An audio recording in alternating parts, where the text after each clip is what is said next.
Last class के अंदर बच्चों हमने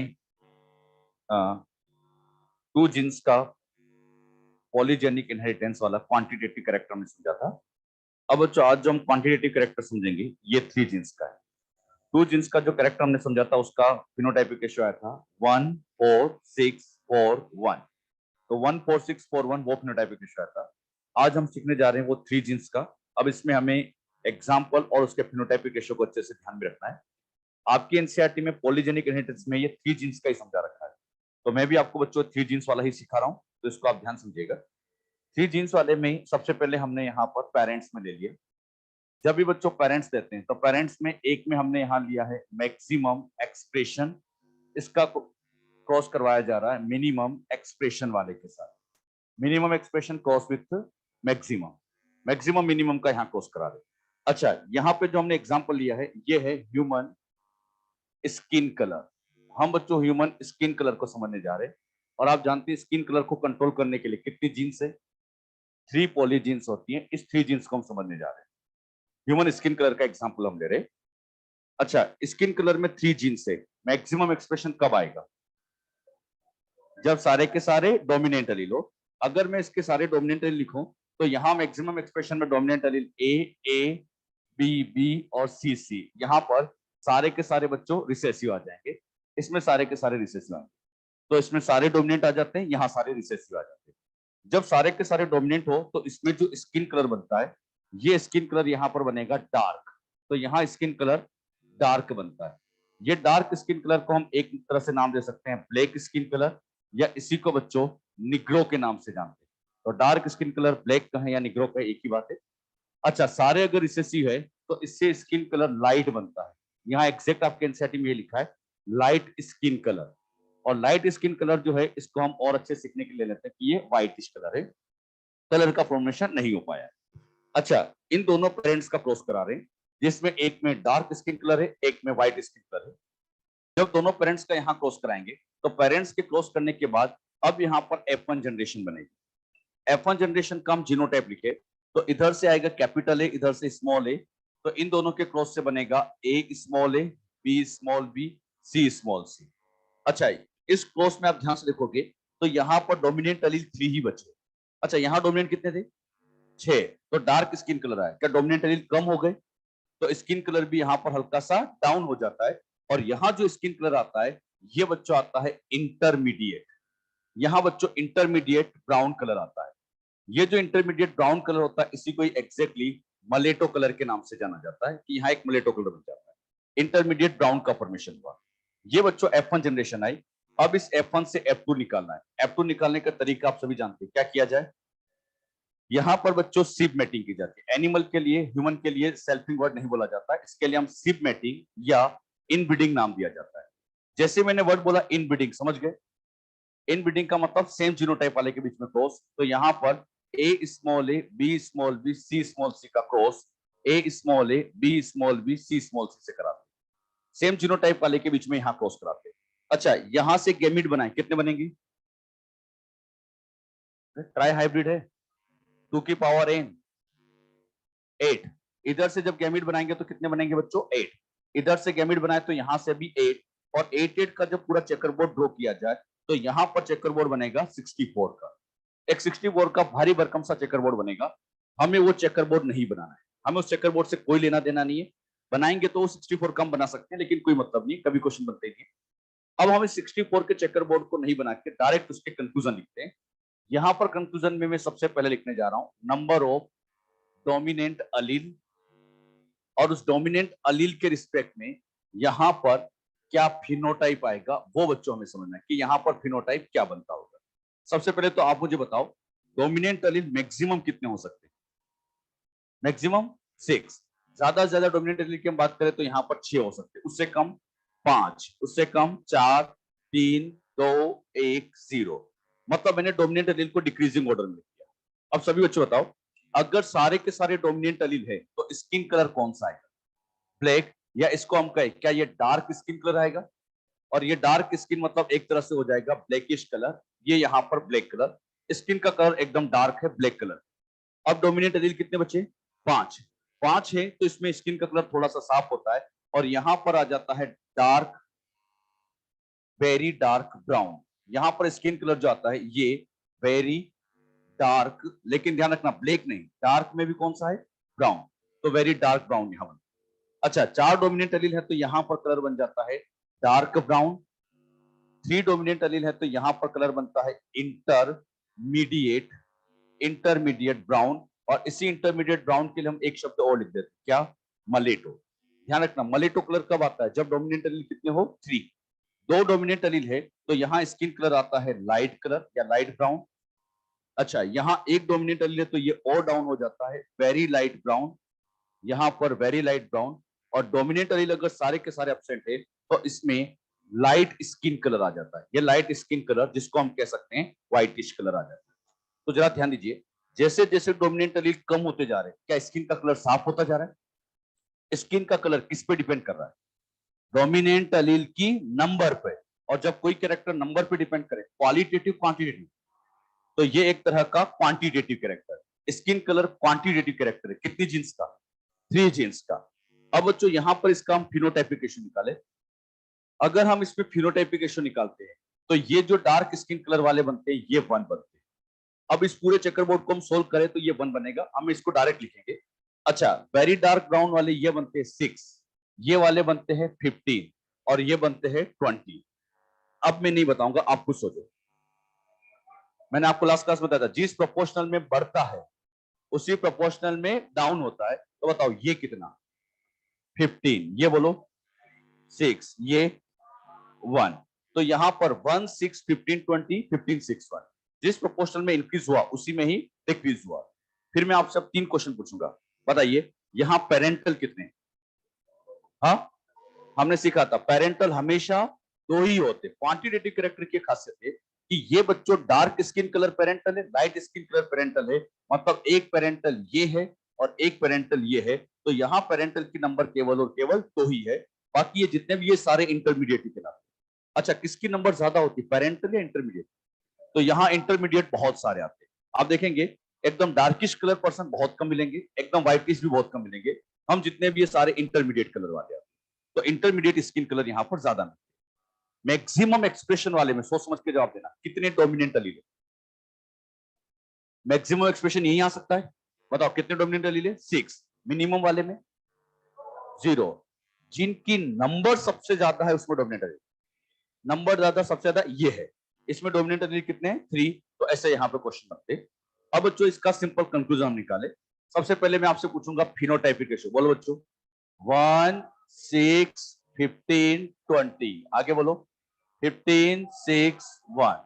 जिस प्रोपोर्शन में बढ़ा उसमें काउंट डाउन हो जाएगा। ये तो आप लोग निकालोगे, मुझे तो जीनोटाइपिक बताओ। 1 2 2 4 1 2 1 2 1, अरे वो तो 16 के लिए आता, डाई हाइब्रिड के लिए आता, ये तो ट्राई हाइब्रिड है। अब इसका जीनोटाइपिक रेशियो कैसे निकाले? हाँ, इसको सोल्व करने का तरीका ऐसे समझो, अगर मैं ये वाला कैरेक्टर लेके इसको सोल्व करता, रेशियो आता 1 to 1। इसके लिए अरे 3 बार है तो हम क्या करेंगे, 1 to 1 multiply by 1 to 1 multiply by 1 to 1। तो 1 to 1 1 to 1 1 to 1 को मल्टीप्लाई करो 3 बार, आंसर आ जाएगा। ये बच्चों इसका जीनोटाइपिक रेशियो आता है। इसी में ही अगला क्वेश्चन मेरा आता है, types of phenotype. Types of phenotype बोलो बच्चों, टाइप्स ऑफ फिनोटाइप कितने आएंगे? अरे टाइप्स ऑफ फिनोटाइप काउंट करो, 1 2 3 4 5 6 7। सोल्व करने का तरीका 2n + 1, इससे भी सोल्व कर सकते हो। अच्छा, यहाँ पर n की वैल्यू 3 है तो 2 × 3 + 1, 2 3 6 + 1 = 7। तो यहाँ 7 आ जाएगा। इसी में ही अगला क्वेश्चन, टाइप्स ऑफ जीनोटाइप बोलो बच्चों, 3 की पावर n, बताओ 3 का क्यूब कितना जाएगा, 27। और वाकई में इसको सोल्व करोगे तो 27 टाइम का एक बड़ा सा जीनोटाइप आएगा, लेकिन हमें याद करने की जरूरत है। इसी में ही मेरा अगला क्वेश्चन, और वो है जाइगोटिक कॉम्बिनेशन। जाइगोटिक कॉम्बिनेशन बोलो बच्चों, तो जाइगोटिक कॉम्बिनेशन का मतलब 4 की पावर 3 = 64। जितने का चेकरबोर्ड बना है वही उसका जाइगोटिक कॉम्बिनेशन कहलाता है। अब इसमें सबसे important, probability of parental phenotype. Probability of parental phenotype, बताइए बच्चों पेरेंटल फिनोटाइप की प्रोबेबिलिटी कितनी आएगी? 2 तो आता ही है, पेरेंटल 2 होता है, लेकिन अपॉन में जाइगोटिक कॉम्बिनेशन मतलब 64। यहां पे बच्चों आपको समझाने के लिए मैं एक ग्राफ ड्रॉ कर देता हूं। इस ग्राफ के अंदर, यहां जो हम ग्राफ समझने जा रहे हैं, इस ग्राफ के अंदर इधर तो मैं लूंगा इस साइड नंबर ऑफ डोमिनेंट अलील कितने कितने हैं, और यहां पर उसके रिस्पेक्ट में फिनोटाइप क्या क्या चलता है वो हम लेंगे। आप लोग सबसे पहले बताओ, डोमिनेंट अलील की शुरुआत हम 0 से लेके कहां तक जाएंगे, 6 तक। तो यहां पर 0, 1, 2, 3, 4, 5 और ये 6 हम लेंगे। और फिनोटाइप हम ले तो फिनोटाइप 1 ले सकते हैं, 6 ले सकते हैं, 15 ले सकते हैं और 20 ले सकते हैं, फिर तो वही रिपीट होगा। अब ये ग्राफ बनाना सबको आना चाहिए। सभी बच्चे बताइए, 0 के रिस्पेक्ट में कितना फिनोटाइप, 1। तो 0 के रिस्पेक्ट में मैंने 1 पे टिक कर दिया। बताओ 1 के रिस्पेक्ट में फिनोटाइप 6, तो 1 के रिस्पेक्ट में 6 पे टिक किया। बताओ 2 के रिस्पेक्ट में 15, तो 15 पे टिक किया। 3 के रिस्पेक्ट में कितना आ रहा है, 20, तो 20 पे टिक किया। 4 के रिस्पेक्ट में वापस बोलो 15। अच्छा 5 के रिस्पेक्ट में 6 और 6 के रिस्पेक्ट में 1। अगर इन सारे डॉट डॉट को हम अरेंज करें तो यहां पर जो ग्राफ बनेगा ये भी एक तरह से वही बेल शेप ग्राफ बनता है। और ये बेल शेप ग्राफ शो करता है कॉन्टिन्यूअस वेरिएशन को शो करता है, क्योंकि यहां पर कंटिन्यूटी में ये इंक्रीज हो रहा है, फिर कंटिन्यूटी में डाउन हो रहा है, तो कंटिन्यूअस वेरिएशन को रिप्रेजेंट करता है। इतना सारा समझाने के बाद 2-3 क्वेश्चन बड़े फेमस है। स्किन कलर कितनी जीन्स से कंट्रोल होता है, 3। फिनोटाइपिक रेशियो क्या आया, 1, 6, 15, 20, 15, 6, 1। स्किन कलर क्वालिटेटिव कैरेक्टर है या क्वांटिटेटिव, ये क्वांटिटेटिव कैरेक्टर्स होता है। क्लियर। पेरेंटल कितने बने F2 में, 2। पेरेंटल हमेशा 2 ही बनते हैं। क्लियर। तो ये सारे कुछ कंक्लूजन है, याद रखिएगा। 2 जीन्स का भी याद रखना है, 3 जीन्स का भी याद रखना है, लेकिन आपके एनसीईआरटी में 3 जीन्स का लिखा है। और ये इन सारे कलर को याद करने की जरूरत नहीं है, एनसीईआरटी में 3 लिखे हैं तो आप याद रखना। बताओ डार्क स्किन कलर कब आता है, सारे डोमिनेट। लाइट स्किन कलर सारे रिसेसिव। और ये इंटरमीडिएट ब्राउन या इंटरमीडिएट कलर कब आते हैं, जब मलेटो कलर कब आता है, जब 3 डोमिनेट। बात समझ में। तो आपके एनसीईआरटी में ये लिखा है, ये लिखा है, ये लिखा है, ये स्किन कलर लिखा है, तो ये आप ध्यान रखिएगा। क्लियर, बना लो इसको।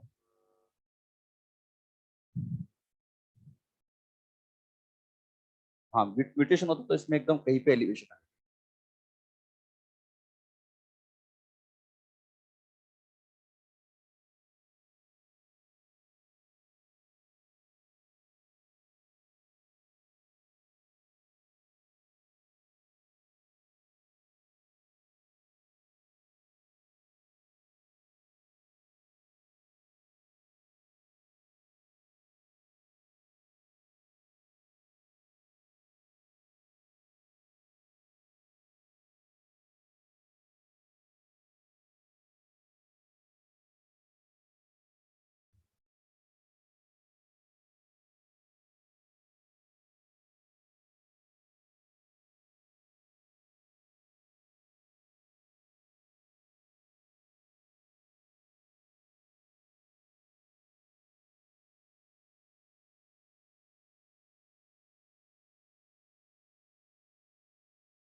यहाँ पे बच्चों कुछ क्वेश्चन हम सोल्व करेंगे। इन क्वेश्चन में दो तरह के फॉर्मूले चलते हैं। हमने ये सीखा था कि यहाँ पर हर पॉलीजीन का अपना अपना कंट्रीब्यूशन होता है। जैसे जैसे डोमिनेंट एलील बढ़ते जाते हैं, फिनोटाइप की इंटेंसिटी बढ़ती जाती है, तो हर डोमिनेंट एलील फिनोटाइप को बनाने में अपना कंट्रीब्यूशन देता है। एक डोमिनेंट एलील का कितना कंट्रीब्यूशन है, पहले हमें वो निकालना है। तो हम यहाँ सीखेंगे contribution of each dominant allele. Her dominant allele का कितना कंट्रीब्यूशन है, इसको निकालने का तरीका होता है maximum expression minus minimum expression upon maximum में कितने नंबर ऑफ डोमिनेंट एलील है उसे डिवाइड करते हैं, आंसर आ जाएगा। अभी हम इसको एक क्वेश्चन समझेंगे। गिवन जीनोटाइप का क्या फिनोटाइप बनेगा, इसको निकालना है। तो इसके लिए सबसे पहले यहां पर लेना पड़ेगा मिनिमम एक्सप्रेशन। अच्छा, मिनिमम एक्सप्रेशन तो हमें लेना ही होता है, क्योंकि प्लांट में अगर सारे रिसेसिव एलील आ भी जाए तभी मिनिमम एक्सप्रेशन तो आता ही है। मैंने आपसे कहा भी है, अगर सारे के सारे रिसेसिव एलील है, क्या वो पैदा नहीं होगा? पैदा होने का हक सबको है, तो मिनिमम एक्सप्रेशन वाला भी पैदा तो होता है, तो मिनिमम एक्सप्रेशन तो आता ही है। प्लस अब इसमें क्या करना है, यहां पर ये जो कंट्रीब्यूशन है, contribution of each dominant allele, उसको लिखेंगे contribution of each dominant allele. बताओ ये कहां से आएगा? हाँ, इस फॉर्मूले से जो भी आंसर आएगा वो यहां लिखेंगे इनटू, अब इस जीनोटाइप में नंबर ऑफ डोमिनेंट एलील किसने है उससे मल्टीप्लाई कर दीजिए, तो आपको यहां पर सबका कंट्रीब्यूशन से, इस कंट्रीब्यूशन को नंबर ऑफ डोमिनेंट एलील से मल्टीप्लाई कर दो, उसके साथ मिनिमम एक्सप्रेशन को प्लस करो, तो गिवन जीनोटाइप का फिनोटाइप आ जाता है। अब ये फॉर्मूले थोड़े टिपिकल से होते हैं, लेकिन समझेंगे तो बहुत आसान है, कोई बड़ी बात नहीं है। मैं एक क्वेश्चन से आपको इसको समझाता हूँ, लिखना नहीं अभी, पहले मैं इसको समझा देता हूँ, ध्यान समझिए। यहां पर आपको समझाने के लिए मैंने एक क्वेश्चन लिया, उसमें एक प्लांट का जीनोटाइप लिखा AABB, उसकी हाइट सिखाने के लिए ली 100 सेंटीमीटर। जब सारे रिसेसिव है तो उसकी हाइट मैंने ले ली 80 सेंटीमीटर, और मैंने कहा बच्चों A स्मॉल है कैपिटल B की हाइट निकाल। ये बच्चों मैंने एक चीज आपको दी है कि इसमें ये एक्सप्रेशन दिया, ये एक्सप्रेशन दिया, इसकी हाइट पूछिए। अब यहां पर इसमें डोमिनेंट एलील आप देखोगे तो आपको 3 दिख रहे हैं। पहले तो आपको यह पता करना होगा कि एक डोमिनेंट एलील का कंट्रीब्यूशन कितना है। अच्छा, यहां डोमिनेंट एलील कितने हैं? 3, लेकिन पहले कितने का पता करना है? 1 का। क्या 1 का कंट्रीब्यूशन निकाल सकते हैं? 1 का कंट्रीब्यूशन कैसे निकालते हैं? Maximum minus minimum. बताओ मैक्सिमम एक्सप्रेशन कब आता है? बताइए, क्या यहां सारे डोमिनेंट एलील हैं? तो ये तो हो गया मैक्सिमम, क्वेश्चन में लिखा नहीं होगा, पहचानना पड़ेगा। अगर सारे डोमिनेंट एलील मतलब वो मैक्सिमम है, और सारे रिसेसिव है तो मिनिमम। बताओ मैक्सिमम की वैल्यू बोलो 100, मिनिमम की value 80 upon number of dominant allele, count करो 1 2 3 4, 4 से डिवाइड कर लो तो ये आंसर आ जाएगा 20/4, सोल्व किया तो आंसर आ गया 5। अच्छा, ये 5 क्या चीज है? एक डोमिनेंट एलील का कितना कंट्रीब्यूशन आया। अब बच्चों मैंने इसकी हाइट आपसे पूछी, तो इसकी निकालना है, तो सबसे पहले क्या करेंगे, मिनिमम एक्सप्रेशन बोलो कितना है? 80 प्लस कंट्रीब्यूशन ऑफ इस डोमिनेंट एलील, बताओ कितना? 5।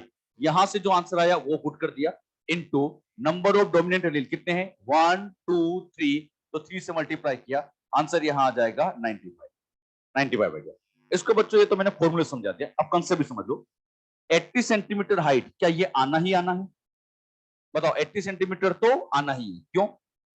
मिनिमम एक्सप्रेशन इतना तो आ ही गएगा, तो डोमिनेंट एलील क्या इस हाइट को बढ़ाएगा? बताओ एक डोमिनेंट एलील हाइट कितनी बढ़ाता है? तो जब एक डोमिनेंट एलील है, क्या 5 सेंटीमीटर हाइट बढ़ जाएगी? अच्छा, यहां कितने डोमिनेंट एलील है? तो बताओ दूसरे से कितनी बढ़ेगी? 5 और, अच्छा तीसरे से 5 और, तो अब टोटल हाइट 80 तो ये हो गया, +5 +5 +5 टोटल करोगे तो ये 95। अरे आ जाएगा ना आंसर। तो मिनिमम तो आता ही है, 1 से 5, दूसरे से 5 और तीसरे से 5 और सबको प्लस किया, आंसर आ गया। तो जरूरी नहीं कि हमें फॉर्मूला याद रहे, फॉर्मूला याद नहीं भी है तो आप ऐसे कंसेप्ट से भी इसको सोल्व कर सकते हैं। क्लियर? अच्छा, कभी कभी क्वेश्चन में क्या होगा, एक पॉइंट समझना, अभी ऐसा क्वेश्चन दूंगा मैं आपको, कभी कभी क्वेश्चन में मैक्सिमम एक्सप्रेशन नहीं दिया जाएगा। जैसे मैंने क्या किया, इस क्वेश्चन के अंदर यहां लिख दिया A small A B small b की हाइट 100 सेंटीमीटर है, और इसकी हाइट ये है। मैंने कहा कंट्रीब्यूशन ऑफ इस डोमिनेंट एलील निकालिए। अब ध्यान दीजिए, क्या इस क्वेश्चन में मैक्सिमम दिया है? मैक्सिमम कब आता है? सारे डोमिनेंट हो, लेकिन क्वेश्चन में तो मैक्सिमम दिया ही नहीं, तो अब कैसे सोल्व करें? तो इसको सोल्व करते टाइम क्या करना है, क्वेश्चन में मिनिमम के अलावा जो भी दिया है, मिनिमम के अलावा जो भी दिया है उसे मैक्सिमम की जगह पुट करना। मतलब मैक्सिमम की जगह आपने 100 पुट किया, फिर बताइए, यहां लिखा -80 अपॉन डोमिनेंट एलील, इसमें कितने हैं? 2, तो 2 से ही डिवाइड करके सोल्व कर देना। मतलब क्वेश्चन में अगर मैक्सिमम नहीं दिया है तो मिनिमम के अलावा जो भी वैल्यू दी है उसे मैक्सिमम की जगह पुट करके सोल्व कर। बात समझ में? पहले दोनों फॉर्मूला लिखो, फिर मैं आपको क्वेश्चन करवाता हूं उसका।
Okay, complete.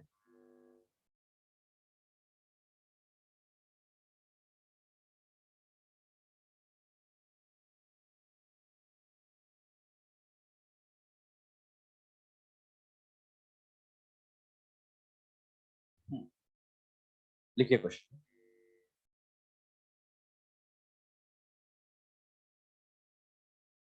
A plant with genotype,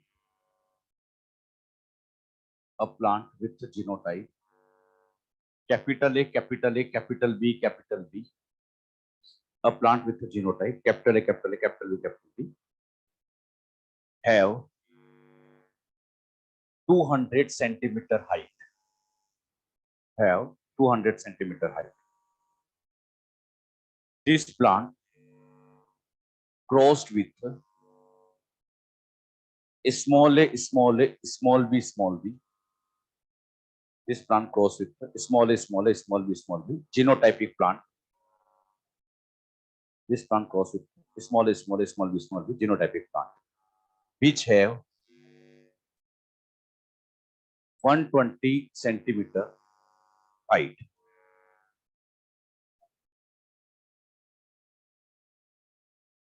Which have 120 centimeter height. Find out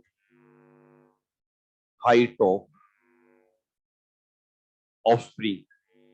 Find out height of offspring. इनका जो ऑफस्प्रिंग बनेगा उसकी हाइट कितनी वो आपको फाइंड आउट करना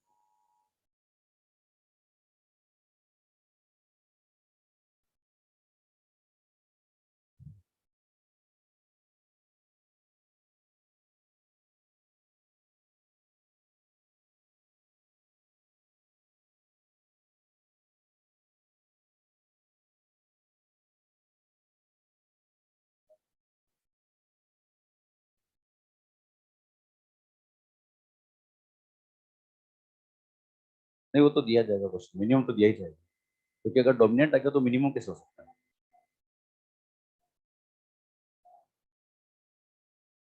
आगे आंसर बच्चों कितना आ रहा है? 160 आ रहा होगा। जब बच्चों आप लोगों ने इन दोनों क्रॉस को सोल्व किया होगा तो यहाँ पर इनके सोल्व करने के बाद जो ऑफस्प्रिंग बनेगा उसका genotype A small A B small B, और एक तरह से मैंने इसकी हाइट आपसे पूछी है। अच्छा, इसमें डोमिनेंट एलील कितने हैं? दो। दो डोमिनेंट एलील है तो पहले एक का कंट्रीब्यूशन तो निकालें। बताइए कंट्रीब्यूशन कैसे निकालते हैं? Maximum minus minimum. क्या क्वेश्चन में मैक्सिमम दिया है? पहचानना पड़ेगा, लिखा नहीं है लेकिन पहचानना पड़ेगा। सारे डोमिनेंट है इसका मतलब ये मैक्सिमम है, तो मैक्सिमम की हाइट आ गई 200। बताओ मिनिमम की 120 अपॉन डोमिनेंट एलील। बताओ यहाँ कितने?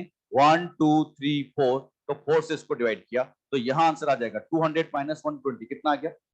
80/4 इज इक्वल टू आ जाएगा 20। ये बच्चों 20 क्या आ गया? एक का कंट्रीब्यूशन। अब बच्चों मैंने इसकी हाइट पूछी है तो बताओ इसकी हाइट में मिनिमम एक्सप्रेशन कितना आता है 120 प्लस एक का कंट्रीब्यूशन हमने अभी सोल्व किया वो 20 आया वो लिखा इनटू डोमिनेंट एलील यहाँ पर 2 है तो 2 से मल्टीप्लाई कर दिया तो यहाँ पर जो आंसर आएगा 160 आंसर। कर सकते हैं क्वेश्चन और चाहे तो इसे फॉर्मूला भूल भी जाओ ना तो देखो मिनिमम हाइट 120 तो आना ही है। बताओ एक से कितनी हाइट बढ़ती है 20 अगले एक और से 20 और तो सोल्व कर लो बस आंसर आ जाएगा।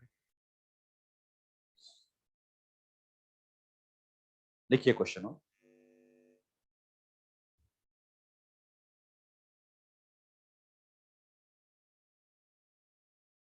a plant with genotype a plant with genotype capital R small r capital T small g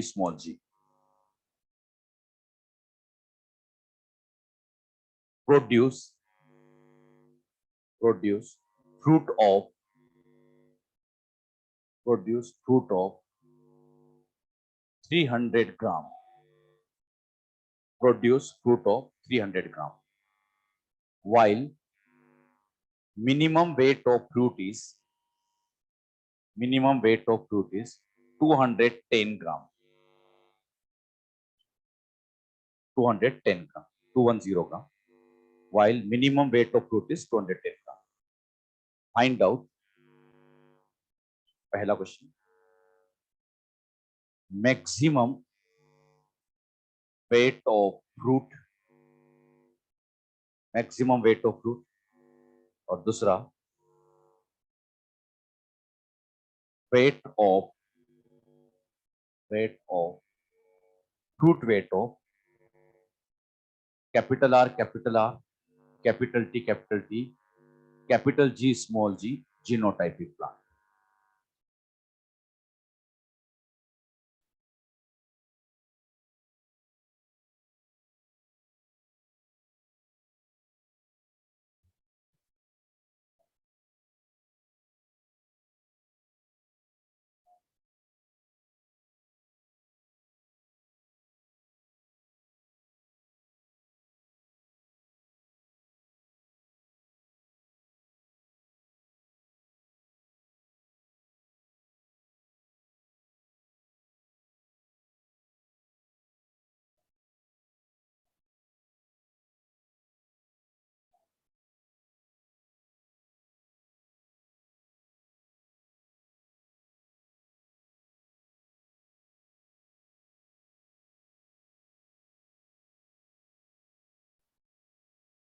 answer आएगा डी 390 और 360। बताइए इसमें मैक्सिमम वेट पूछा है। मैक्सिमम वेट कब आता है सारे डोमिनेंट मतलब यहाँ पर आर भी डोमिनेंट होना चाहिए टीटी भी डोमिनेंट होना चाहिए जीजी भी डोमिनेंट होना चाहिए। जब सारे डोमिनेंट होंगे तब आके मैक्सिमम वेट आएगा। अब बच्चों सबसे पहले तो आपको एक का कंट्रीब्यूशन निकालना है। यहाँ 6 डोमिनेंट ले ले एक का कंट्रीब्यूशन बताओ मैक्सिमम कितना है 300 मैक्सिमम 300। बताइए मैक्सिमम तो नहीं है लेकिन मैंने आपको समझाया था मिनिमम के अलावा जो भी मैक्सिमम की जगह दिया उसको पुट कर लो 300 माइनस 210 अपॉन डोमिनेंट रियल कितने 1 2 3 तो 3 से डिवाइड किया आंसर कितना आ गया 30। अच्छा ये 30 क्या चीज है एक का कंट्रीब्यूशन। अब बच्चों मैंने इसके हाइट इसका वेट पूछा है। बताइए इसमें मिनिमम एक्सप्रेशन कितना है 210 प्लस एक का कंट्रीब्यूशन 30 इंटू डोमिनेंट एलील इसमें 6 है इसको मल्टीप्लाई करोगे तो आंसर आ जाएगा 390। ये 390 आ गया। इसको जब सोल्व करोगे इसमें बताइए मिनिमम एक्सप्रेशन 210 तो है ये प्लस 30 इंटू डोमिनेंट एलील 5 है तो यहां आंसर आ जाएगा 370। ये यार 360 आ रहा होगा हाँ 360 तो ये बच्चों इसमें आंसर आ रहा होगा 360। तो एक 360 आ गया और दूसरे का 390 आ गया। कर सकते हैं ऐसे क्वेश्चन।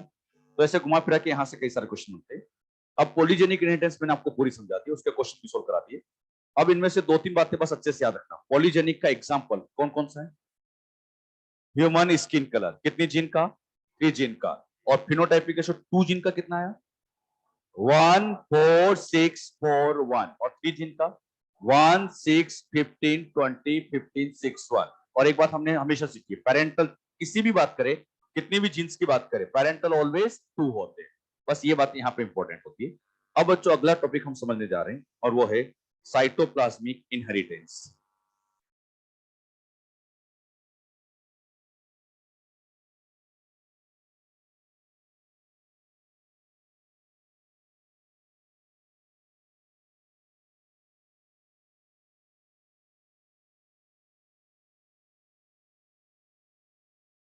साइटोप्लाज्मिक या मैटरनल या एक्स्ट्रा न्यूक्लियर इनहेरिटेंस, साइटोप्लाज्मिक कहें, मैटरनल कहें या एक्स्ट्रा न्यूक्लियर कहें, बात देखिए। अब इस इनहेरिटेंस को मैं आपको समझाने जा रहा हूं। साइटोप्लाज्मिक इनहेरिटेंस को अब मैं आपको लिखाऊंगा नहीं बेटा, इसको कभी क्वेश्चन आते भी नहीं है, आते हैं तो बहुत छोटे मोटे क्वेश्चन बनते हैं, तो इसको आप डायरेक्ट मॉड्यूल में से पढ़ लीजिएगा, बस इसको समझ लो होता क्या है। पहले तो मुझे बताओ, साइटोप्लाज्मिक क्या डीएनए होता है? सेल के अंदर अगर हम डीएनए की लोकेशन की बात करें तो सेल में डीएनए मेन तो बच्चों न्यूक्लियस में होता है। न्यूक्लियस में तो डीएनए होता ही है। न्यूक्लियस के बाहर भरा होता है साइटोप्लाज्म, और इस साइटोप्लाज्म के अंदर भी 2 ऐसे ऑर्गेनल्स होते हैं जिसके अंदर डीएनए होता है। इन 2 ऑर्गेनल में एक तो होता है माइटोकॉन्ड्रिया और दूसरे होते हैं प्लास्टिड। माइटोकॉन्ड्रिया और प्लास्टिड, इनके अंदर भी, यहां पर बच्चों इसके अंदर भी प्रेजेंट होता है डीएनए और इसके अंदर भी प्रेजेंट होता है डीएनए। अब एक खास बात है, माइटोकॉन्ड्रिया और प्लास्टिड दोनों का ही डीएनए डबल स्ट्रैंड तो होता है लेकिन सर्कुलर होता है। न्यूक्लियस का डीएनए कैसा है? लीनियर, लेकिन यहां पर डीएनए सर्कुलर होता है, ये डिफरेंस होता है। अच्छा, माइटोकॉन्ड्रिया का डीएनए अच्छे से बताना, सिंगल स्ट्रैंड होता है, डबल होता तो डबल स्ट्रैंड ही है, लेकिन ये किस फॉर्म में होता है? सर्कुलर फॉर्म में होगा तो डबल स्ट्रैंड। जब आप एनसीईआरटी पढ़ोगे तो 11th के एनसीईआरटी में सेल बायोलॉजी में एक लाइन लिखी होती है, बच्चों बहुत पूछते हैं, वहां लिखा होता है एनसीईआरटी में, mitochondrial matrix possess single circular DNA. क्या लिखा है? Single circular. तो वो जो सिंगल लिखा है वो नंबर में एक है कि एक ही टाइप का है, बाकी ध्यान रखना स्ट्रैंड तो हमेशा 2 ही होते। एनसीईआरटी में फिर सिंगल क्यों लिखा? नंबर एक है, बाकी होगा तो डबल स्ट्रैंड। अब बच्चों यहां पर ये जो डीएनए है, अब बताइए इस डीएनए के पास क्या यहां जीन होगी? भाई डीएनए तो जीन तो होगी। अब ये जीन न्यूक्लियस में है या साइटोप्लाज्म? साइटोप्लाज्म में, तो ऐसी जीन को हम कह देते हैं साइटोप्लाज्मिक जीन। अच्छा, यहां पर एक और जीन है, नाम बोलो इसका। Cytoplasmic gene. यहां पर जीन बैठी है, नाम बोलो। Cytoplasmic gene. यहां बैठी है तो साइटोप्लाज्मिक जीन। अच्छा, साइटोप्लाज्मिक जीन एक होती है, बहुत सारी। अब ये जितनी भी साइटोप्लाज्मिक जीन है, इन सबको कलेक्टिवली प्लाज्मोन कहते हैं, प्लाज्मिड नहीं, प्लाज्मोन। प्लाज्मोन का मतलब टोटल साइटोप्लाज्मिक जीन। साइटोप्लाज्म में ये जितनी भी जीन है, इन सारे जीन को कलेक्टिवली प्लाज्मोन का नाम दे दिया जाता है। अच्छा, एक बात मुझे और बताइए, कौन से प्लास्टिड में डीएनए होता है? 3 प्लास्टिड है, क्लोरोप्लास्ट, क्रोमोप्लास्ट, ल्यूकोप्लास्ट। किसके पास डीएनए? तीनों के पास डीएनए होता है। और सबसे खास बात यह है कि तीनों का डीएनए बिल्कुल सेम टाइप का ही है। तीनों में डीएनए है और तीनों में डीएनए बिल्कुल सिमिलर टाइप का यहां पर प्रेजेंट होता है। क्लियर? अब बच्चों अगली जनरेशन में हम बात करें, अगली जनरेशन में ये माइटोकॉन्ड्रिया जब प्लास्टिड जाएंगे तो इनका डीएनए भी अगली जनरेशन में ट्रांसफर होता है। क्वेश्चन आता है, माइटोकॉन्ड्रिया प्लास्टिड का डीएनए कौन ट्रांसफर करेगा, फादर या मदर? इसको हम समझे। मान लीजिए बच्चों ये फीमेल गैमिट है और ये मेल गैमिट है। ये बात मैं आपको पहले भी समझा चुका हूं, बस एक बार फिर से रिवाइज करा रहा हूं। अगली जनरेशन में बताइए न्यूक्लियस किस पेरेंट्स का आता है? क्या न्यूक्लियस तो दोनों के आ जाते हैं? ये तो मैं आपको समझा चुका हूं कि न्यूक्लियस फादर का भी आता है प्लस मदर का भी आता है। अब यहां पर जब साइटोप्लाज्म की बात करें तो ये फीमेल का साइटोप्लाज्म क्या अगली जनरेशन में आएगा? यहां साइटोप्लाज्म मेल का है, लेकिन ये मेल का साइटोप्लाज्म अगली जनरेशन में ट्रांसफर, बताओ न्यूक्लियस किसका? साइटोप्लाज्म केवल, क्या केवल मदर का जा रहा है? तो ये केवल मदर से शो होती है, और मदर से शो होती है इसलिए इसको एक नाम और देते हैं, मैटरनल इनहेरिटेंस। अच्छा, इसी का ही एक नाम और होता है एक्स्ट्रा न्यूक्लियर, क्योंकि बच्चों ये न्यूक्लियस के अलावा है, तो न्यूक्लियस के अलावा इसलिए इसको एक नाम और दिया गया एक्स्ट्रा न्यूक्लियर। अच्छा, क्या साइटोप्लाज्म का डीएनए अगली जनरेशन में जाता है? अरे बोलो, क्या साइटोप्लाज्म का डीएनए अगली जनरेशन में जाता है? साइटोप्लाज्म के डीएनए का अगली जनरेशन में जाना, इसी को नाम दिया जाता है cytoplasmic inheritance. Cytoplasmic inheritance shown by both parent या वन पेरेंट, ओनली फीमेल, और ओनली फीमेल से शो होता है इसलिए इसको कहा जाता है मैटरनल इनहेरिटेंस। अच्छा, ये बातें तो आप जानते ही, मुझे इतना बताओ, मेल का साइटोप्लाज्म अगली जनरेशन में क्यों नहीं जाता? क्योंकि मेल में साइटोप्लाज्म होता ही बहुत कम है, नेग्लिजिबल क्वांटिटी में होता है। और कई बार ऐसा होता है कि जब इन दोनों का फर्टिलाइजेशन होता है तो यहां से न्यूक्लियस तो अंदर चला जाता है लेकिन बाकी पार्ट बाहर ही रह जाता है। तो अगली जनरेशन में फिर बताना न्यूक्लियस लेकिन साइटोप्लाज्म केवल फीमेल का। अब बच्चों यहां पर जीन है, इन जीन से आप ध्यान दोगे तो आरएनए बनेगा। आरएनए से क्या बनेगा? प्रोटीन। तो क्या इनसे कैरेक्टर आएंगे? तो माइटोकॉन्ड्रिया की जीन क्लोरोप्लास्ट की जीन से भी अल्टीमेटली कैरेक्टर तो बनेंगे। अब वो कौन कौन से कैरेक्टर्स बनते होंगे? वैसे ये बहुत सारे हैं लेकिन मैं इनमें से कुछ खास एग्जांपल जो इंपॉर्टेंट होता है वो समझा देता हूं। इनमें सबसे पहला एग्जांपल हम समझने जा रहे हैं और वो है माइटोकॉन्ड्रिया से कंट्रोल होने वाला। इसमें फर्स्ट एग्जांपल लेते हैं और ये मेल स्टरलिटी इन मेज प्लांट। मेज प्लांट के अंदर मेल को क्या बनाया जाता है? स्टेराइल। अच्छा, मेल को स्टेराइल करने का फायदा ये होता है कि इससे फ्लावर यूनिसेक्सुअल बनता है जिनसे उनकी प्रोडक्टिविटी बढ़ती है। यहां पर बच्चों ये माइटोकॉन्ड्रिया है। अब इस माइटोकॉन्ड्रिया के अंदर ये बच्चों इसका डीएनए है और इस डीएनए के पास ये जीन बैठी है। इस जीन से आरएनए बना, प्रोटीन बना और उसने ऐसा कुछ किया कि मेल को स्टेराइल बना। तो मेल को स्टेराइल बनाने की जो जीन है किसके पास बैठी है? माइटोकॉन्ड्रिया के पास।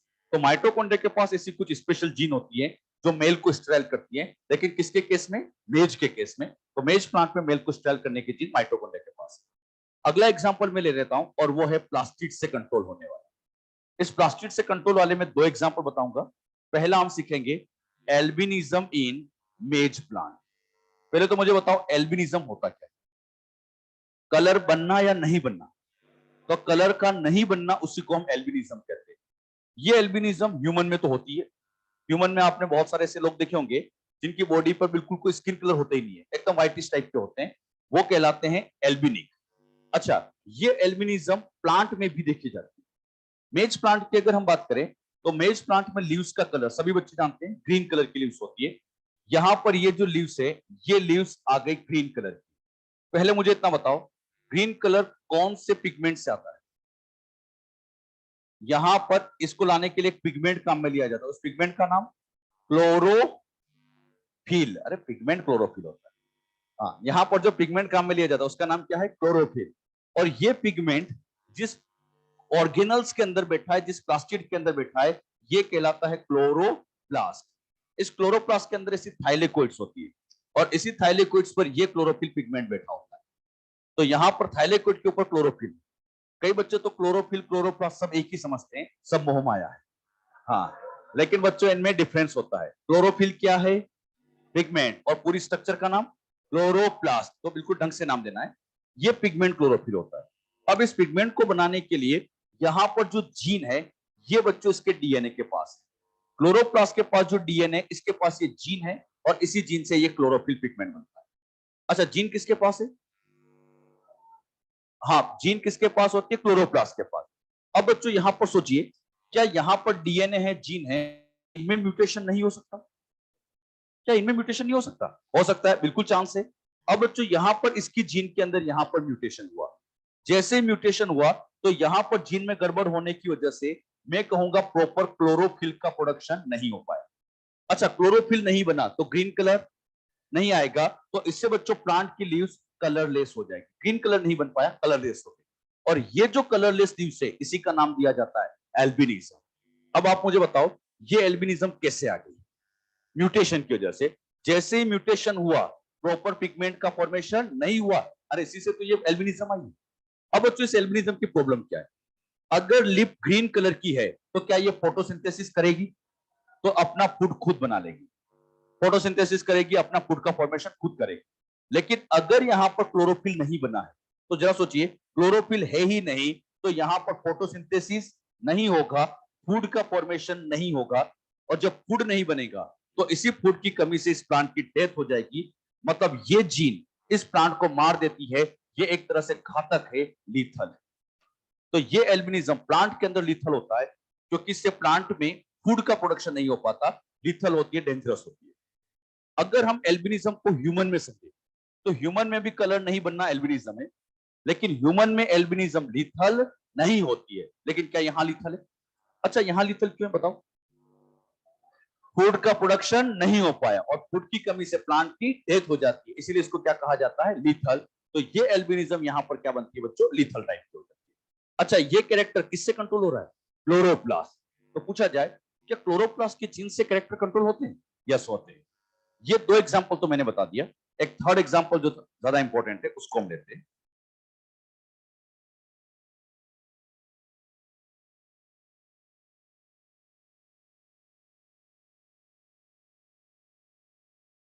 जो थर्ड एग्जांपल हम लेने जा रहे हैं उसमें आता है ब्रांच या लीफ कलर इन मिराबिलिस जलापा। इस मिराबिलिस जलापा का नाम आज दूसरी बार आया है। पहले कहां पढ़ा था? इनकम्प्लीट डोमिनेंसी में हमने कौन सा कैरेक्टर लिया था इसका? आज क्या ले रहे हैं? लीफ कलर अलग है। पहले तो फ्लावर की बात कर रहे थे, फूल की बात कर रहे थे, आज हम उसकी पत्तियों की लीफ की बात कर रहे हैं। अब यहाँ पे बच्चों ये जो फ्लावर कलर होता है, सॉरी लीफ कलर की हम बात कर रहे हैं, तो इसमें लीफ में तीन तरह के कलर बन सकते हैं। इस लीफ में एक कलर बनता है जो कि है ग्रीन, एक कलर बनता है पेल, और एक बनता है वेरीगेटेड। तीन तरह के कलर बनते हैं। इन कलर बनने के पीछे रीजन प्लास्टिड कौन सा है उसके हिसाब से डिसाइड होता है। यहां पर बच्चों मैंने ये तीनों तरह की सेल्स बनाई। इसमें खास बात ये थी कि यहां पर बच्चों क्लोरोप्लास्ट बैठा था, और क्लोरोप्लास्ट की वजह से कलर ग्रीन आ गया। अच्छा, पेल का मतलब होता है, पेल का मतलब कि कलर नहीं बनना, कलरलेस। आपने कोई प्लास्टिड सुना है जो कलरलेस होता है? नाम बोलो। ल्यूकोप्लास्ट। ये बच्चों ल्यूकोप्लास्ट है, क्या कलरलेस होता है? अच्छा, वेरीगेटेड का मतलब दोनों, मतलब इसमें मिक्स कलर है, क्लोरोप्लास्ट भी बैठा है, ल्यूकोप्लास्ट भी बैठा है, तो वेरीगेटेड कलर आता है। एक बार फिर समझो, ग्रीन कलर क्यों आया, पेल कलर क्यों आया? ल्यूकोप्लास्ट। लेकिन दोनों है तो वेरीगेटेड कलर आ जाता है। तो वेरीगेटेड कलर आने के पीछे रीजन ये है कि इसमें दोनों तरह के प्लास्टिड प्रेजेंट होते हैं। अब बच्चों यहां पर मैं एक क्रॉस से आपको इसको समझाता हूं, और आप मुझे बताइएगा कि प्रोजेनी में कलर कौन सा है। एक क्रॉस करके हम समझते हैं। इस क्रॉस में सबसे पहला क्रॉस हमने लिया, इसके अंदर फीमेल में ग्रीन कलर की लीव्स ली, और जो मेल है इस मेल के अंदर पेल कलर की लीव्स ली। फीमेल में ग्रीन कलर है, मेल में पेल कलर लेते हैं। अच्छा, ग्रीन कलर है तो पहले मुझे बताओ यहां पर कौन सा प्लास्टिड है? अरे बोलो। यहां पर जो है क्या वो क्लोरोप्लास्ट है? और पेल कलर है तो कौन सा है? ल्यूकोप्लास्ट है। सभी बच्चे अच्छे से बताना। अगली जनरेशन में न्यूक्लियस तो दोनों का आ जाएगा, ये तो हम जानते हैं। साइटोप्लाज्म किसका आएगा? अरे मेल का है फीमेल का? फीमेल का तो बताओ क्लोरोप्लास्ट आएगा या ल्यूकोप्लास्ट? और जैसे ये क्लोरोप्लास्ट यहां पहुंचेगा, सोच समझ के जवाब देना। क्लोरोप्लास्ट पहुंचा, कलर क्या यहां ग्रीन कलर आ जाएगा? बताओ पहले कलर कौन सा था, अब भी कौन सा? क्या यहां जो कलर डिसाइड हुआ क्या ये मदर के हिसाब से? अच्छा, फादर का कलर क्यों नहीं आया? क्योंकि फादर का साइटोप्लाज्म तो अगली जनरेशन में जाता ही नहीं। तो जैसा मदर का फिनोटाइप है क्या वही प्रोजेनी का बनेगा, क्योंकि साइटोप्लाज्म सीखा जाता है। अब बच्चों मैंने यहां पर क्या किया, इसको चेंज करके ग्रीन कलर कर दिया। अब बताओ कलर कौन सा है? अच्छा, इसको चेंज करके वेरीगेटेड कर दिया। मतलब मेल को आप कोई सा भी कलर ले लो, कोई फर्क नहीं पड़ता। अगली प्रोजेनी हमेशा और हमेशा फीमेल के हिसाब से डिसाइड होती है। जैसा फीमेल का फिनोटाइप वही प्रोजेनी। अब मैं आपसे डायरेक्ट पूछूंगा, सभी बच्चे अच्छे से बताना। फीमेल मेल में, फीमेल में पेल कलर और यहां पर आ गया ग्रीन कलर। बताइए यहां प्रोजेनी का कलर जैसा मदर का, क्या वही प्रोजेनी का आएगा? इसमें बच्चों यहां पर वेरीगेटेड कलर कर दिया, बोलो। यहां पर मैंने पेल कलर कर दिया तब भी पेल। मतलब जैसा फीमेल के प्रोजेनी का कलर है वही बच्चों, जैसा फीमेल का है वही अगली जनरेशन में आ जाता है। तो यहां पर जो कलर बनता है ये मदर के हिसाब से डिसाइड होता है।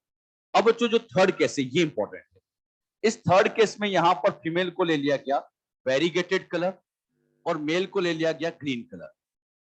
फीमेल को वेरीगेटेड है, बताइए अगली प्रोजेनी का कलर जैसा फीमेल वही आएगा। तो क्या यहां कलर वेरीगेटेड आना चाहिए? यहां आना क्या चाहिए? वेरीगेटेड। लेकिन मुझे बताओ वेरीगेटेड में प्लास्टिड कौन कौन से? क्या क्लोरोप्लास्ट है, क्या ल्यूकोप्लास्ट है? दोनों है। अब यहां ध्यान दीजिएगा, अगर वेरीगेटेड कलर लेते हैं तो अगली प्रोजेनी में वेरीगेटेड तो आता ही है, लेकिन यहां ग्रीन भी आ सकता है और पेल कलर भी आ सकता है। डिपेंड करता है साइटोकाइनेसिस कैसे हुआ। अगर साइटोकाइनेसिस के बाद दोनों ही प्लास्टिड चले गए, अगर ये दोनों प्लास्टिड चले गए तो बताओ कलर। ऐसा साइटोकाइनेसिस हुआ कि केवल और केवल ल्यूकोप्लास्ट गया, कलर। अच्छा, केवल क्लोरोप्लास्ट गया तो ग्रीन। यहां पे बच्चों तीनों ही कलर आ सकते हैं, डिपेंड करता है कि साइटोकाइनेसिस कैसे हुआ।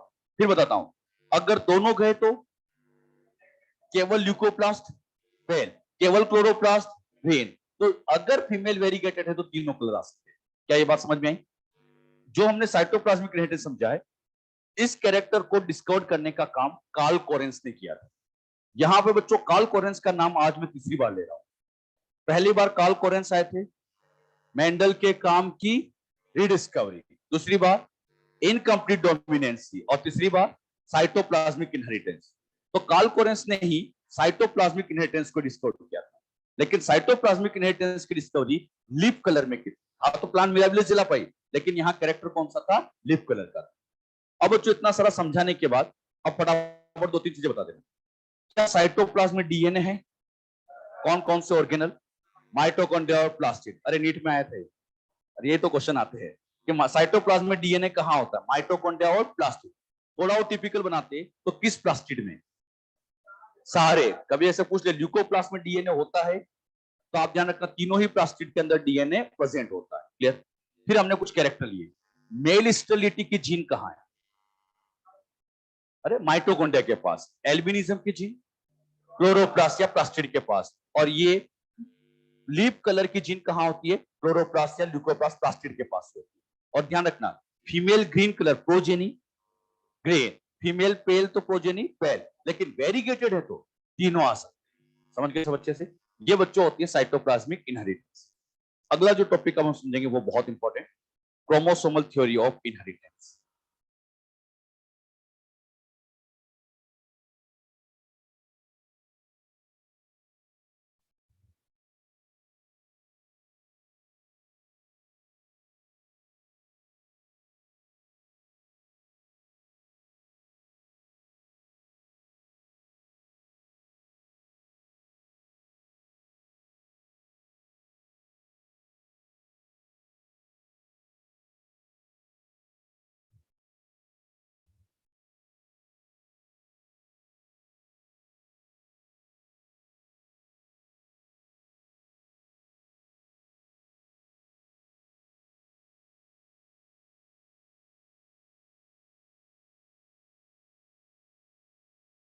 क्रोमोसोमल थ्योरी ऑफ इनहेरिटेंस, इससे बच्चों बहुत क्वेश्चन आ रहे हैं आज के टाइम पे।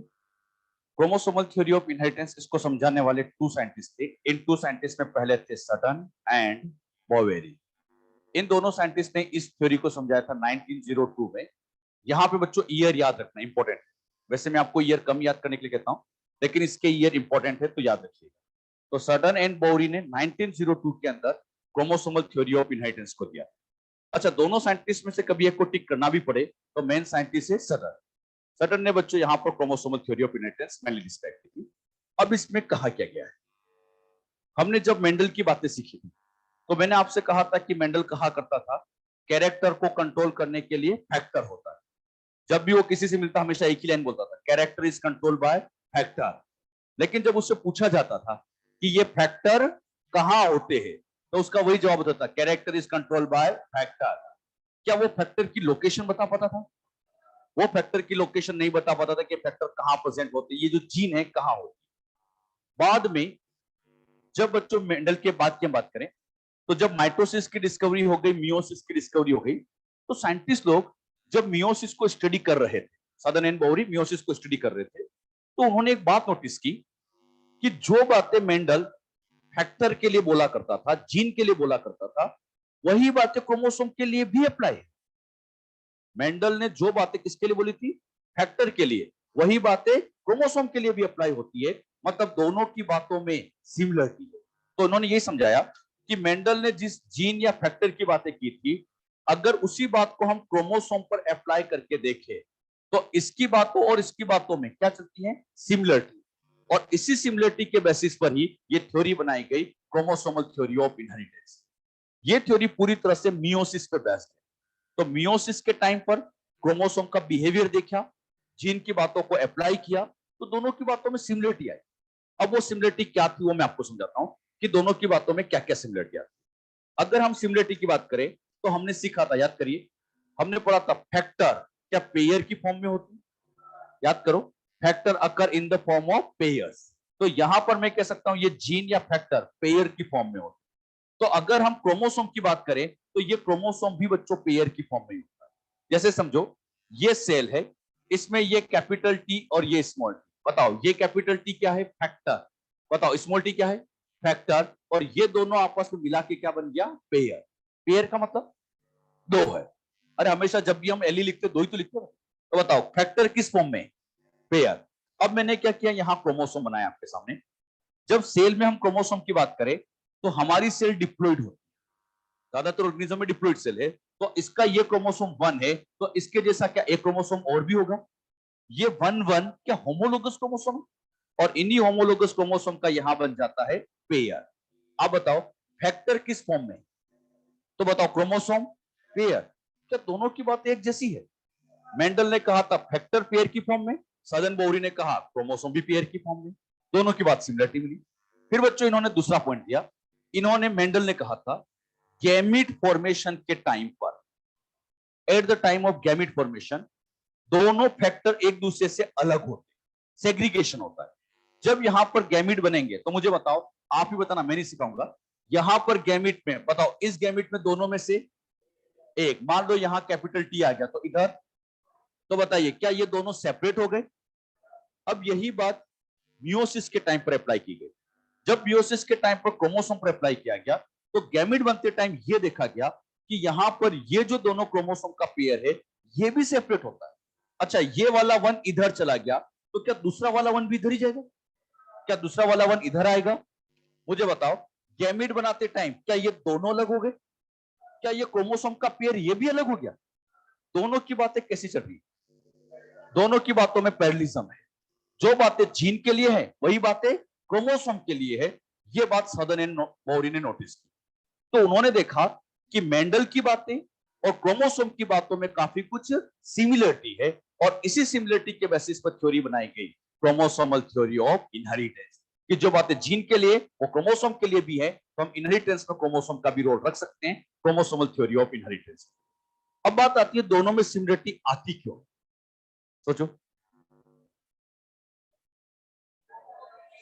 हाँ, क्योंकि ये फैक्टर कहीं और नहीं, क्रोमोसोम पे ही है। जरा सोचो, यहां पर क्या इन्हीं पर तो ये जीन बैठी होती है? हमने पढ़ा है क्रोमोसोम का छोटा पार्ट क्या कहलाता है?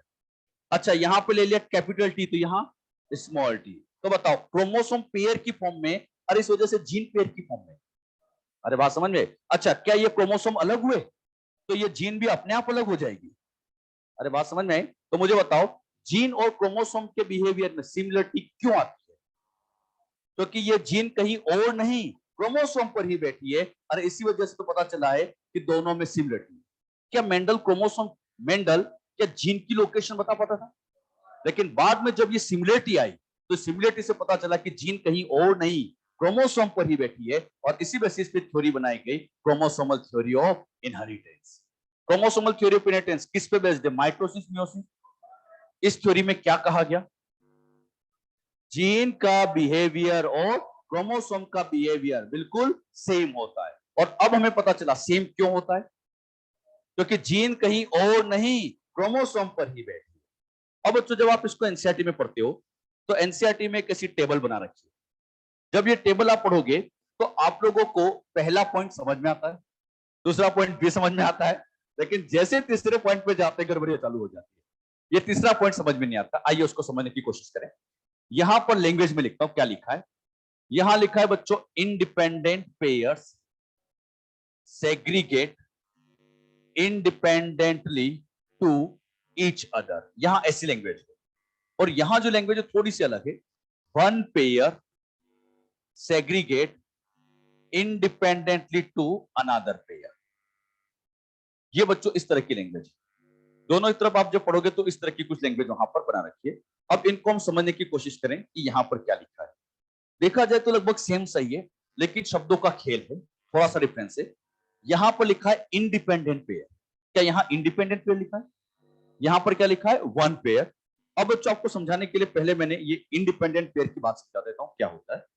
ये एक क्रोमोसोम है और ये क्रोमोसोम अलग है। ये बच्चों क्रोमोसोम, यहां पर इस क्रोमोसोम पर लेने सिखाने के लिए मैंने कैपिटल ए ले लिया, इधर स्मॉल ए, इधर कैपिटल बी, इधर स्मॉल बी, यहां ले लिया कैपिटल डी, यहां ले लिया स्मॉल डी। सबसे पहले आप मुझे बताओ ए बी क्या एक ही क्रोमोसोम पे? क्या डी इसी पे है, अलग पे है? जब जीन अलग अलग क्रोमोसोम पर बैठी है, ए एंड डी की बात कर रहा हूं, बताओ सेम क्रोमोसोम पे या अलग? जीन अलग पर बैठी है, लिंकेज होगा या इंडिपेंडेंस होगा? क्या ये अलग अलग है तो क्या मैं इनको इंडिपेंडेंट पेयर कह सकता हूं? बताओ इंडिपेंडेंट पेयर्स क्यों कहा? हाँ, यही सीखने वाली बात है। हम इनको इंडिपेंडेंट पेयर्स क्यों बोल रहे हैं? अलग अलग क्रोमोसोम पर बैठे।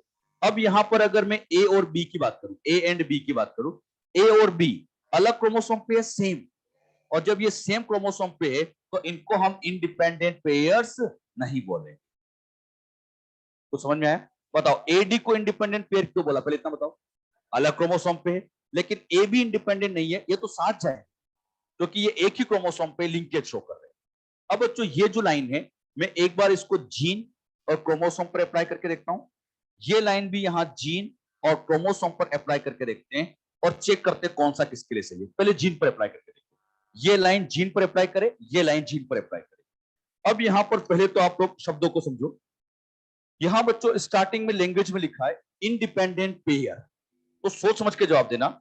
इंडिपेंडेंट पेयर का मतलब ए बी वाला पेयर? हाँ, ए बी वाला? ए बी वाला तो नहीं हो सकता। क्यों? क्योंकि ए बी तो इंडिपेंडेंट है ही नहीं। तो क्या ये एडी वाला पेयर हो सकता है? तो जैसे इंडिपेंडेंट पेयर लिखा, आपको बाउंड कर दिया, आपको बांध दिया कि आप हम उन्हीं जीन की बात करेंगे जो अलग क्रोमोसोम पर बैठे।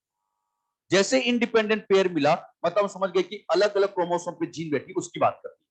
तो बताओ ये पेयर इंडिपेंडेंट पेयर सेग्रीगेट, ये पेयर जब अलग होंगे इंडिपेंडेंटली टू ईच अदर, क्या एक दूसरे से इंडिपेंडेंट जाएंगे? तो क्या ये वाली बात इस एडी जीन के लिए सही है या नहीं? बोलो बोलो। सही है, और मैं तो कहूंगा 100% सही। इसमें मुझे कोई डाउट ही नहीं है, क्योंकि ये अलग अलग क्रोमोसोम पे बैठे हैं, तो independent pair independent segregate, segregate मतलब अलग होंगे। अच्छा, यहां पर आपने एडी जीन की तो बात की, एबी को बोला ही नहीं, क्यों नहीं? क्यों नहीं बोला आपने? क्योंकि यहां पर आपको क्या लिखा है? इंडिपेंडेंट पेयर, तो हमें केवल उन्हीं पेयर्स की बात करना है जो अलग क्रोमोसोम पर बैठे।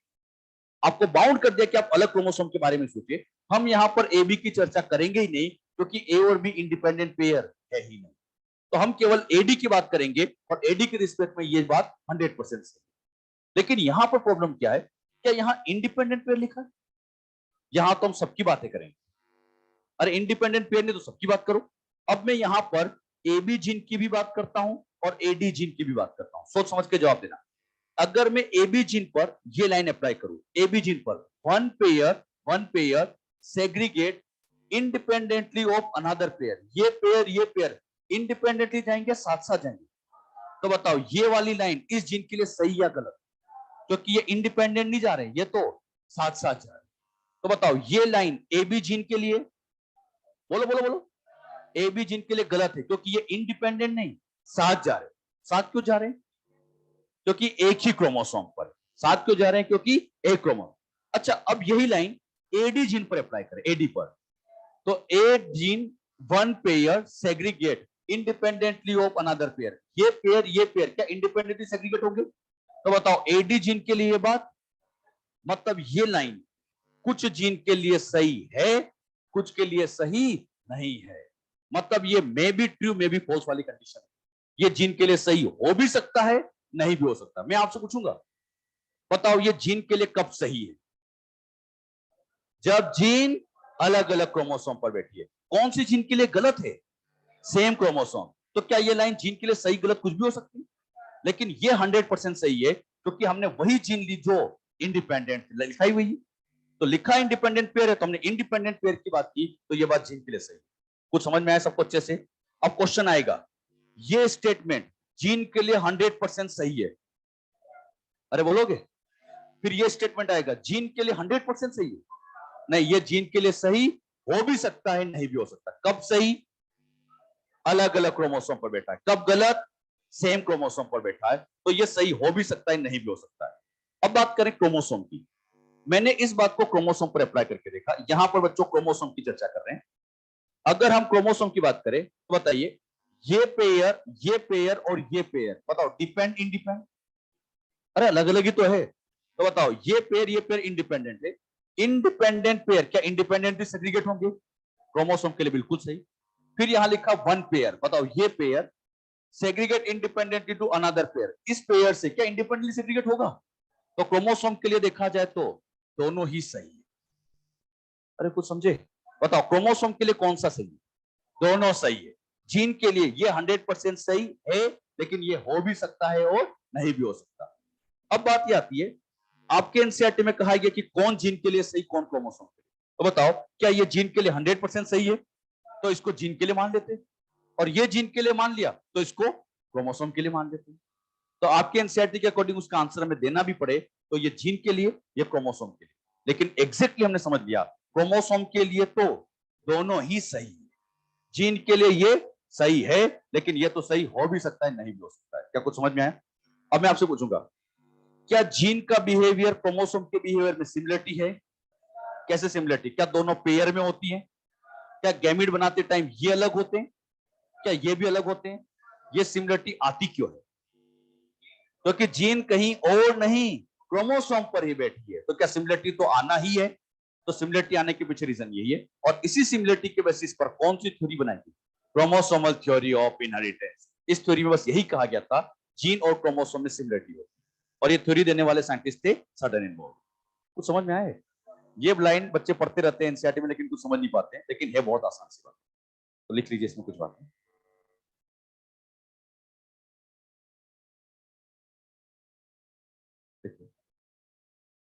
Chromosomal theory of inheritance given by Sutton and Boveri, और टिक करना पड़े तो सटन है ना, दोनों में से एक को टिक करना पड़े तो सटन। देखिए इसमें Sutton unite the knowledge of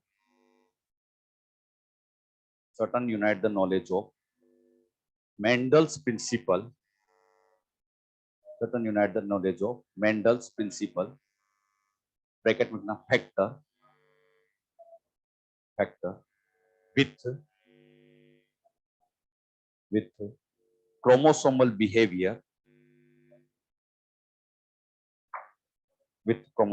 behavior and gave chromosomal theory of inheritance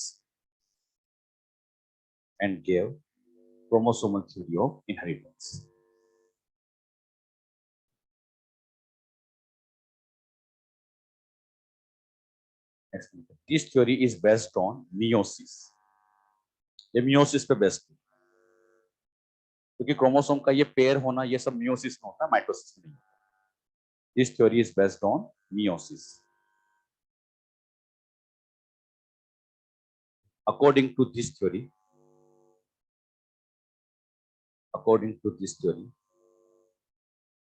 the behavior of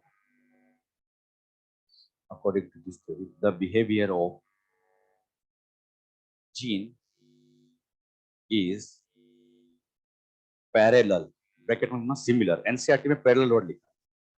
The behavior of gene is parallel, similar to the behavior of chromosome. Behavior of gene is similar to the behavior of chromosome. Behavior of gene is similar, parallel to the behavior of chromosome. अब कैसे similar है? तो एक तरफ लिखो gene, एक तरफ लिखो क्रोमोसोम।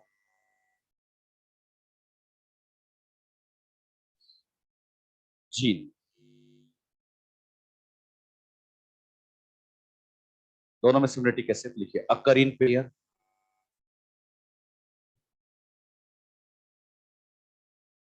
क्रोमोसोम की तरफ भी लिखेंगे अकर इन पेयर, दोनों ही पेयर की फॉर्म में।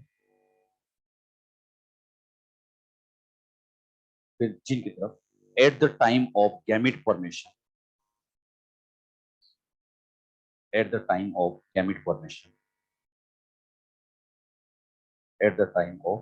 gamete formation, from one gene pair, one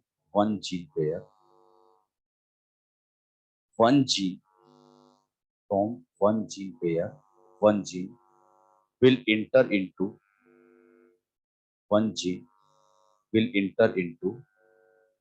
gamete. One gene will enter into one gamete. Chromosome की तरफ भी सेम इसी तरह की लाइन है। At the time of gamete formation, at the time of gamete formation from chromosomal pair, from chromosomal pair, one chromosome will enter, one chromosome will enter into one gamete.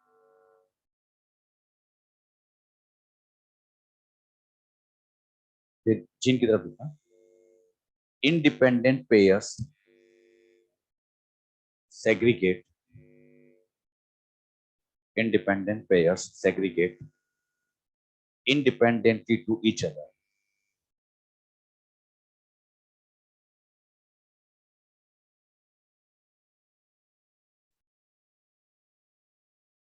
और इसमें लिखना, one pair segregate, independent pairs segregate independently to each other, independently to each other. इधर लिखना, one pair segregate, one pair segregate independently of, one pair segregate independently of another pair, one pair segregate independently of another pair. अच्छा, अब यहां पर ये जो third statement है, कभी कभी ऐसा क्वेश्चन पूछेंगे कि ये जीन के लिए सही है या नहीं, तो इस थर्ड वाले स्टेटमेंट को स्पेशली कह देना, जीन के लिए 100% सही है, क्रोमोसोम के लिए भी सही है, और इस वाले स्टेटमेंट को लिख देना, जीन के लिए मे बी ट्रू और may be false, may be true may be false, और ए बी जीन के लिए, एडी जीन के लिए तो सही है, और ए बी जीन के लिए ये फॉल्स। और ये बना भी लेना, ये वाला बना भी, और फिर यहाँ पे ये भी लिखना, क्रोमोसोम के लिए तो ये भी सही। बाद में भूल जाओगे कि कौन क्रोमोसोम के लिए सही था, याद ही नहीं करता है।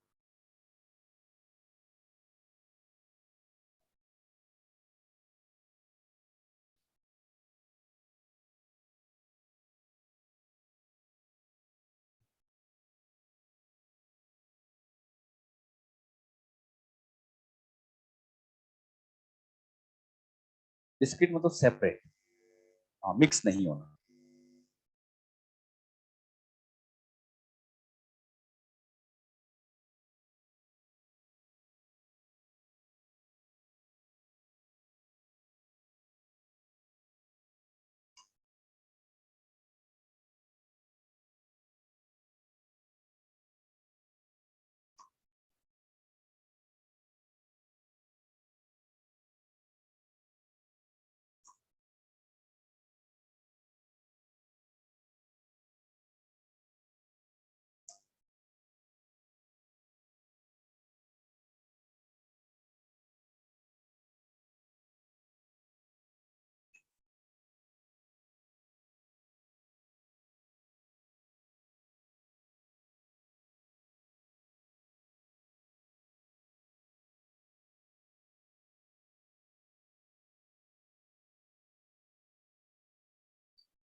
आपके एनसीईआरटी में बच्चों एक डायग्राम बना रखा है, उस डायग्राम में पूछा गया है कि ये डायग्राम किसको रिप्रेजेंट करने का काम करता है।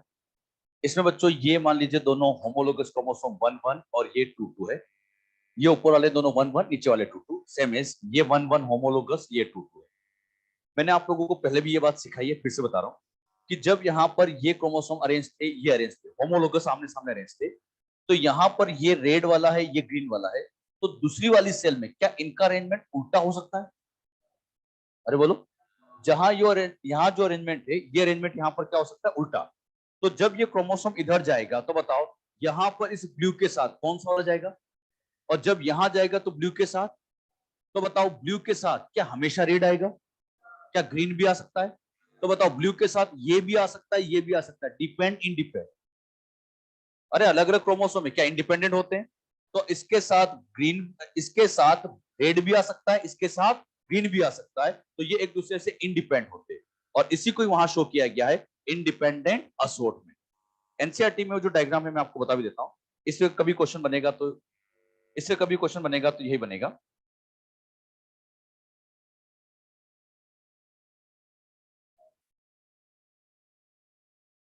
पेज नंबर 82 पर इस तरह का एक डायग्राम बना रखा होगा, आज जाके देखना।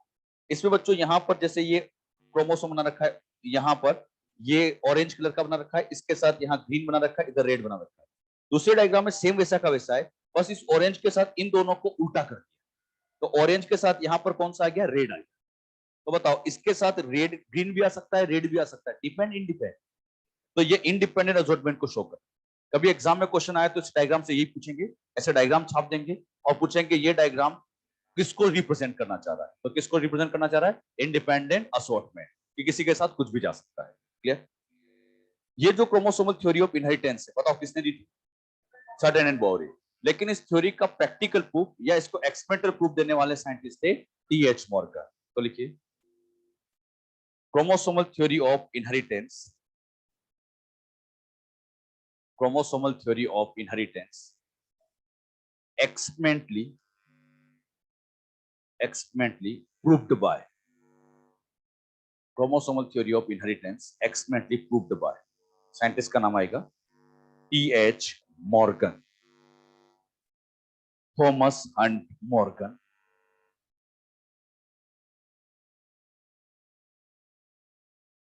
Thomas Hunt Morgan. आगे लिखिए। अच्छा, यहां पर क्वेश्चन की लैंग्वेज में गड़बड़ होगी आप लोगों से। Chromosomal theory of inheritance given bye, और क्वेश्चन आ जाए एक्सपेरिमेंटली प्रूव्ड बाय। हाँ, ये हुआ था लास्ट ईयर, ऐसा बच्चों क्वेश्चन आ गया तो उसमें एक्सपेरिमेंटली प्रूफ पूछ लिया था और बच्चों को वो सदन बोहरी रटा रहता है। तो ध्यान रखना, सदन बोहरी तो दिया था लेकिन प्रूफ करने वाले टीएच मॉर्गन थे। अब इसमें आगे लिखिए, he worked on Drosophila melanogaster, जिसको एक नाम और दिया जाता है fruit fly. he worked on Drosophila melanogaster, fruit fly. अच्छा, इन्होंने ड्रोसोफिला पर एक्सपेरिमेंट किया था। ड्रोसोफिला को इन्होंने क्यों चूज किया था, इसके पीछे आपके एनसीईआरटी में कुछ रीजन लिखे, वो भी मैं बता देता हूं। तो लिखिए, he selected ड्रोसोफिला because पहला, easily grow on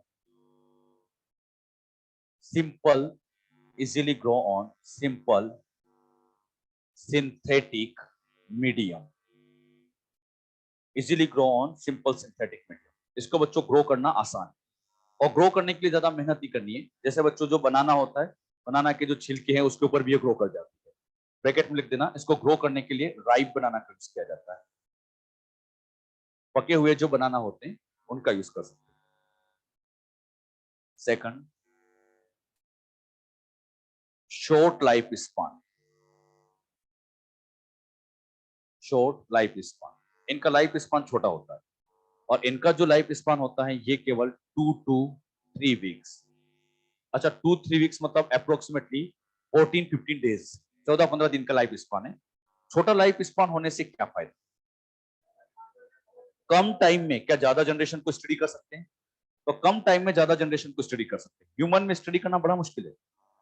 हाँ, क्योंकि ह्यूमन का तो लाइफ स्पान ही बहुत ज्यादा है, बहुत सारे लोग सेंचुरी पूरी कर जाते हैं और कई बार जो साइंटिस्ट स्टडी कर रहा होता है उसका लाइफ साइकिल कंप्लीट हो जाता है ना, तो ये दिक्कत आती है। अच्छा, जेनेटिक्स में उस ऑर्गेनिज्म पर वर्क करना ज्यादा अच्छा माना जाता है जिसकी लाइफ साइकिल जितना छोटा हो, क्योंकि उसमें लंबे टाइम तक हम जनरेशन को स्टडी कर सकते हैं, बहुत सारी जनरेशन स्टडी कर सकते हैं। Third point, large number of progeny की नंबर यहां बहुत ज्यादा है। प्रोजेनी ज्यादा, इससे क्या फायदा, हाँ, अगर बच्चों प्रोजेनी की नंबर ज्यादा होगी, प्रोजेनी बहुत सारी होगी तो स्टडी करना आसान। ह्यूमन में ये भी बड़ी दिक्कत आती है कि प्रोजेनी की नंबर बहुत कम होती है तो कैरेक्टर को ऊपर स्टडी नहीं हो पाते। अगला, clear cut difference between clear cut difference between male and female, clear cut difference between male and female Drosophila, clear cut difference between male and female Drosophila. Male female Drosophila में difference करना आसान है, clarity से बता सकते हैं। जैसे बच्चों मैंने यहाँ पर एक ड्रोसोफिला कुछ इस तरह से बनाए और एक को ऐसे बनाया। अब आपको पहचानना है कौन मेल है कौन फीमेल। बताओ, ये मेल और ये किस बेसिस पे पहचानते हैं? साइज। अच्छा, जो मेल होते हैं उनकी साइज छोटी होती है और जो फीमेल होते हैं वो बड़ी साइज के होते हैं। तो ये लिख भी लेना वहां पर, male small size, female large size. Size के बेसिस पे पहचाना जाता है।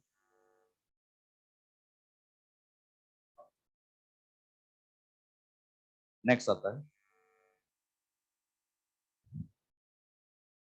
genetic variations are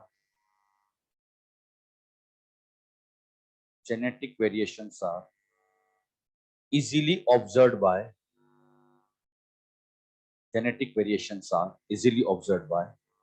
low power microscope,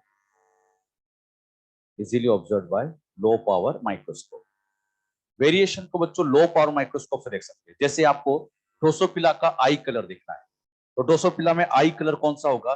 यहाँ पर रेड कलर होगा या ग्रीन कलर होगा? कौन सा रेड कलर होगा या व्हाइट कलर होगा? कौन सा कलर पहचानना है। तो इसके लिए बच्चों आप लोग जो हैंड माइक्रोस्कोप आता है उसी से देख सकते हैं। इन आई कलर को देखने के लिए ऐसा नहीं कि इलेक्ट्रॉन माइक्रोस्कोप मंगाया जाए, नहीं, सिंपल माइक्रोस्कोप से भी काम चल सकते हैं। वेरिएशन को देखना आसान, आसानी से वेरिएशन देखी जा सकती है। एक और बड़ा फायदा होता है less number of chromosome, chromosome की नंबर कम होती है। Less number of chromosome, chromosome की नंबर याद है ड्रोसोफिला में कितनी? 2n = 8, 8 क्रोमोसोम नंबर होते हैं। अच्छा, 8 क्रोमोसोम नंबर है, क्रोमोसोम की नंबर कम है, स्टडी करना आसान है। ह्यूमन में एक दिक्कत यह भी आती है, क्रोमोसोम की नंबर ज्यादा है, 46 क्रोमोसोम है, तो इतने सारे क्रोमोसोम में स्टडी करने में बहुत दिक्कत आती है। तो ये कुछ रीजन होते हैं जिसकी वजह से ड्रोसोफिला पे वर्क करना अच्छा माना जाता है। आपके एनसीईआरटी में यहाँ पर 5 रीजन लिखे, मैंने आपको 6 बताए, लेकिन ये 5 तो सबको याद होना चाहिए। क्या ग्रो करना आसान है, लाइफ साइकिल शॉर्ट है, नंबर ऑफ प्रोजेनी ज्यादा है, मेल फीमेल में डिफरेंस करना इजीली है, और वेरिएशन को हम लो पावर माइक्रोस्कोप से देख सकते हैं। और एक और फायदा, क्रोमोसोम की नंबर भी कम होती है, क्रोमोसोम नंबर कम है तो स्टडी करना आसान है। अब वहां ऐसे एग्जाम में लाइन आएगी, ड्रोसोफिला का लाइफ स्पान 2 से 3 मंथ का होता है। कितने का होता है? तो कई बार इस वीक को उठा के चुपके से मंथ लिखने को, और हमें सब कुछ वहां सही सही लगता है, ढंग से तो पढ़ते नहीं है ना, तो वहां पे फिर ये गलती हो जाती है। तो 2 से 3 वीक का है, वहां गलती से आपको मंथ ईयर कुछ भी लिख देंगे और वो फिर आपसे गलत कराएंगे। अब बच्चों मॉर्गन साहब का नाम आता है तो एक बहुत इंपॉर्टेंट टॉपिक स्टार्ट होता है, लिंकेज। लिंकेज में क्या होता है उसको हम अगली क्लास में लेंगे, क्योंकि वो स्टार्ट नहीं हो पाएगा। लिंकेज हम अगली क्लास में लेंगे। अभी जो टेस्ट होगा, इस टेस्ट में जेनेटिक्स वाला सेक्शन पूरा हो जाएगा। जेनेटिक्स वाले पार्ट में अब लिंकेज बचा है, उसके बाद सेक्स डिटर्मिनेशन, पेडिग्री एनालिसिस और पॉपुलेशन जेनेटिक्स थोड़ा सा पार्ट है, तो ज्यादा टाइम नहीं लगेगा, तो टेस्ट से पहले पहले तक कंप्लीट हो जाएगा। तो टेस्ट में याद रखिएगा, जेनेटिक्स वाला पार्ट, प्रिंसिपल वाला पार्ट पूरा आएगा, और माइक्रोब्स इन ह्यूमन वेलफेयर उसमें पूरा आएगा। लेकिन उसमें ध्यान रखना, एनसीईआरटी जब पढ़ते तो उसमें एक टॉपिक लिखा होता सीवेज ट्रीटमेंट, हाँ वो इकोलॉजी में आएगा ना, तो वो मॉड्यूल में नहीं दिया है, आप लोग मॉड्यूल में देखना, नहीं दिया हुआ इसमें, इकोलॉजी वाले मॉड्यूल में दिया है, तो इकोलॉजी के साथ ही उसके क्वेश्चन देंगे, तो यहाँ पर उसके क्वेश्चन नहीं आए। तो माइक्रोब्स वाले पार्ट में उतना पार्ट छोड़ देना, बाकी पार्ट आप सारा रीड करिए। ओके बच्चों, थैंक यू।